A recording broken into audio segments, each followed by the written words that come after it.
बिस्मिल्लाहिर्रहमानिर्रहीम। इस वीडियो में हम ह्यूमन डाइजेस्टिव सिस्टम के बारे में डिस्कस करेंगे।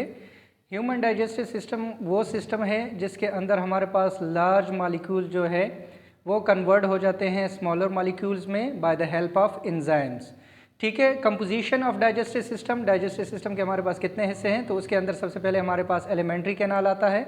एलिमेंट्री कैनाल हमारे पास ये पूरा ट्यूब लाइक स्ट्रक्चर्स होता है जो माउथ से स्टार्ट होता है और टेल टू द एनएस तक जाता है। इसके साथ हमारे पास एसोसिएटेड ग्लैंड्स होते हैं और वो ग्लैंड जिसके अंदर वो डिफरेंट एंजाइम्स प्रोड्यूस करते हैं, जिसके अंदर लिवर और पैंक्रियाज वगैरह हमारे पास शामिल है।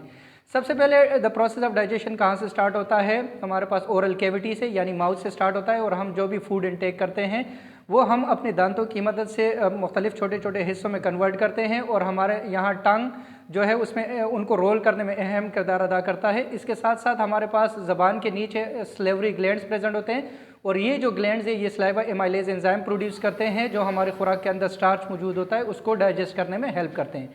फिर उसके नीचे हमारे पास एक आइसोफेगस आता है। आइसोफेगस एक ट्यूब लाइक स्ट्रक्चर है जो सिर्फ फूड को माउथ से बोलस की फॉर्म में स्टमक तक लेकर आता है।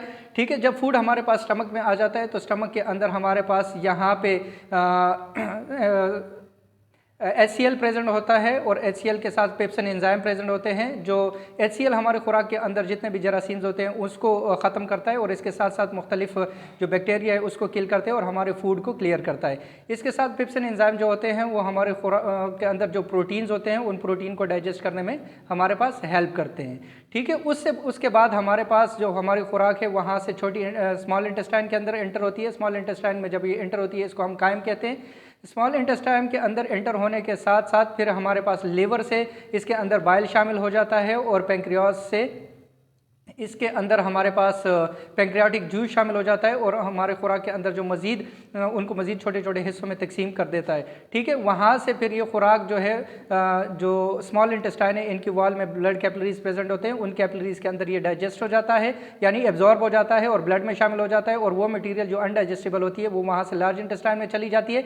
और लार्ज इंटेस्टाइन के अंदर भी कुछ हिस्से ऐसे हैं जहाँ पे एक्स्ट्रा अमाउंट ऑफ वाटर जो इस फूड के अंदर जो अनडाइजेस्टेड फूड मटीरियल के अंदर शामिल है उससे वाटर को एब्जॉर्ब कर देता है और बाकी जो अनडाइजेस्टेड मटेरियल है वो रेक्टम में आते हैं और रेक्टम में आके थोड़ी देर के लिए वो स्टोर होते हैं किसी खास टाइम के लिए और फिर बॉडी से एक्सक्रीट आउट हो जाते हैं। तो ये हमारे पास एक शॉर्ट व्यू था डाइजेस्टिव सिस्टम का।